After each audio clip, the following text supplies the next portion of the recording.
ఇవాళ ఫేస్బుక్లో వాట్సాప్లో నేను ఒక న్యాయవాది వెంకటేశ్వర స్వామిపై కొన్ని కోట్ల మంది విశ్వసించే వెంకటేశ్వర స్వామిపై అనుచిత వ్యాఖ్యలు జరపడం జరిగింది.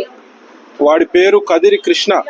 వాడు ఒక బాధ్యతమైన వృత్తిలో, న్యాయవాది వృత్తిలో ఉండి హిందువుల మనోభావాలను కించపరిచే విధంగా మరి సోషల్ మీడియాలో వాడు వాగిన మాటలన్నీ కూడా రావడం జరిగినాయి.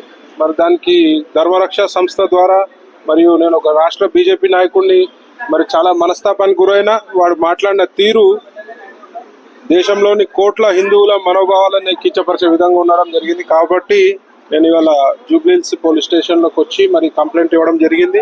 మరి దానికి ఏసీపీ గారు కూడా సానుకూలంగా స్పందించి ఇట్లాంటి చర్యలను మేము ఉపేక్షించే పరిస్థితే లేదు, ఎవడైనా సరే వాడిపై కేసు నమోదు చేస్తామని చెప్పడం జరిగింది.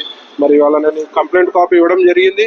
దీనిపై కమిషనర్ గారు కానీ ఏసీపీ గారు కానీ తక్షణంగా వాడిని అరెస్ట్ చేసి మా మనోభావాలను కించపరిచిన వ్యక్తికి గట్టిగా బుద్ధి చెప్పాల్సిన బాధ్యత ఈ రాష్ట్ర ప్రభుత్వంపై, పోలీస్ శాఖపై ఉంది. మరి మేము పిలుపునిస్తే మరి వాడి కాళ్ళు చేతులు లేకుండా అవుతాడు, మరి ప్రజలలో తిరిగే పరిస్థితి ఉండదు. అయినా కూడా మేము చట్టబద్ధంగా పోవాలని ఒక నిర్ణయానికి వచ్చి ఇవాళ నేను కంప్లైంట్ ఇవ్వడం జరిగింది. మరి వాడు మనిషా మరి పంది కుట్టిండా గాడిది కుట్టిండా అయితే నాకు అర్థమైతలేదు. వేరే వాళ్ళ మనోభావాల కించపరిచే హక్కు ఎవడికి కూడా లేదు. వాడు ఇలాగే ప్రవర్తిస్తే రోడ్డు మీద తిరుగుతే మరి మా ధర్మరక్ష కార్యకర్తలు మరి తిరుగుతుంటారు. మరి నీపై భౌతిక దాడులు జరగవని గ్యారంటీ కూడా ఉండదు. మరి బిడ్డ జాగ్రత్త, ఎవడైనా సరే హిందువులపై కానీ హిందూ దేవతలపై కానీ అనుచిత వ్యాఖ్యలు చేస్తే ఉపేక్షించే పరిస్థితి ఉండదని చెప్పి ఈ సందర్భంగా నేను హెచ్చరిస్తున్నాను.